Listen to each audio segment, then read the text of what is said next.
I think I have, when I say tried to take the high road over the last couple of months to the point that it has given me a nosebleed, I have like nothing left here, and there is so much that I would like to say, and there is so much that I am fighting for my right to say. But today, I just feel like we crossed into another territory. Everyone can see what's happening. Everyone can at first see the public attacks on me over my, not, I shouldn't even say it's a belief, just the truth that Christ is king, and something that I will never stop saying as a Christian, nothing that I will apologize for. But these attacks against me and my character have not stopped. And I think partially it's being driven by the fact that they have not been successful. It has not. There's obviously a very real attempt to smear and to libel me out of existence, to make my audience not want to follow me anymore.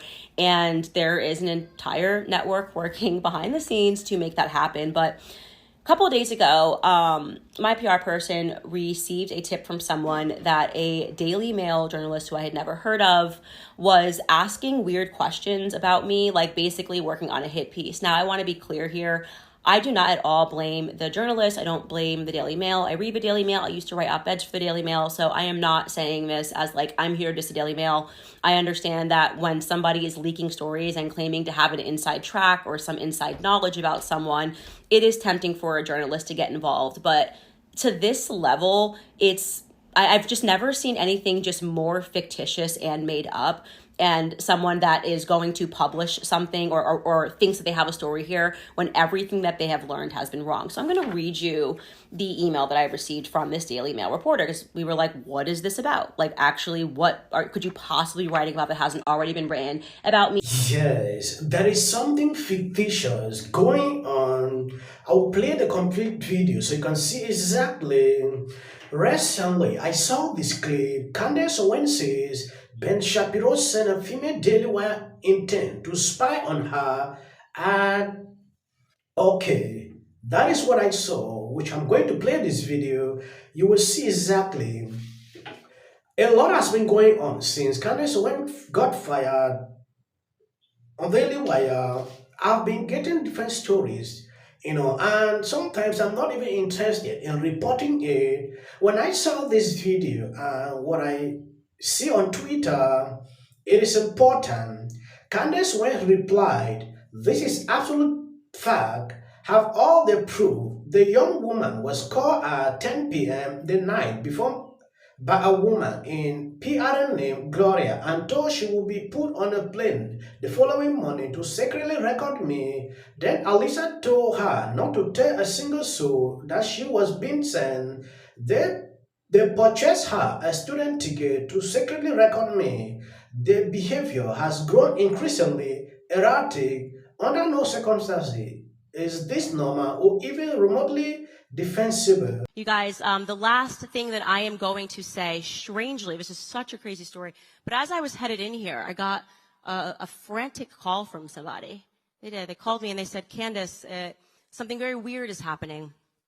The Daily Wire has sent somebody secretly to record you, an intern, a PR intern, to secretly record you, to catch you in a bad moment, in a bad light." And I think that intern's name, no, to be fair, it is never the fault of a person when their employer is sending them to do something that isn't good, but I would really love it if Ariana stood up.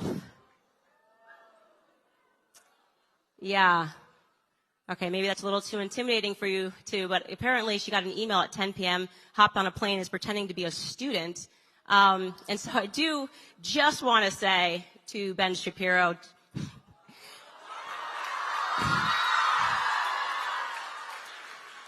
enough. Come out into the light. Really, come on. Let's do this debate. Stop sending interns to do your dirty work.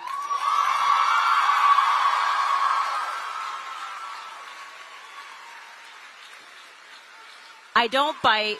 I'm down for the debate. Charlie Kirk says he will fly you out. He will fly you out next week to Detroit, and we can do the debate on his stage.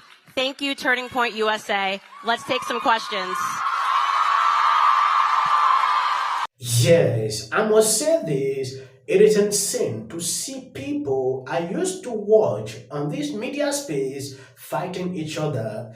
This is not the first time. We have a common enemies to fight. Why should you continue to fight each other? I don't get the point. It does not mean because you disagree with someone, you become enemy. Okay, Candace went part ways. Why this need to continue until reaching to a level of spine? It is insane. I am currently writing a story focused on how Candace Owens came to leave the Daily Wire. Oh, okay. I wonder what or who is behind the story. Any response, either in an official statement or from sources close to Candace on the following information, would be greatly appreciated.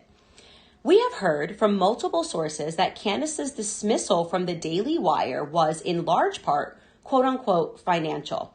That her show just wasn't making the company enough money to justify continuing her employment. It is also claimed that she, quote unquote, blamed producers for her show's failures and that she refused to work with certain advertisers. We have also heard that senior management felt they had a moral obligation to terminate Candace's employment due to what has been described as her increased anti-Semitism, the attacks on me over me not backing down on being a Christian are failing. So now we're just moving to full-on character mischaracterizations. I have worked in politics for now 8 years. If you think that if there is a single person that wishes to come forward and to say that I mistreated them, I welcome you to do it. I am the exact opposite human being. This is the most absurd thing that I've ever read in my entire life. Yes, I didn't know the Daily Wire can go that far, to spy on her. But it is reaching a certain level, which I thought they have pathways. She should be able to move on and maybe start her own podcast alone. But every single day, it's like they want to tarnish her name to a certain level. I don't get it. But it is insane to do this.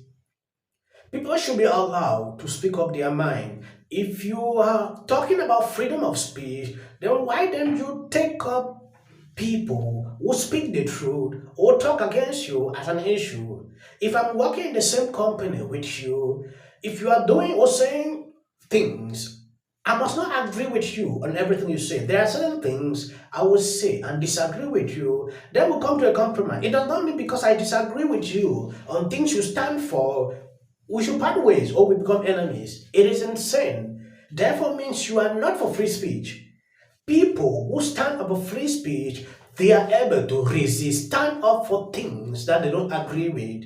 Reasons I see how things are changing. I'm seeing people that I could not even believe going on certain podcasts today, having conversations. They will disagree, then come to a compromise on a single thing. I believe that is how it should be done. We know exactly what happened during, her days in the Daily Wire till today. I keep getting stories from one after another, but Candace one is big to a level she can handle a podcast without necessarily being employed by these people.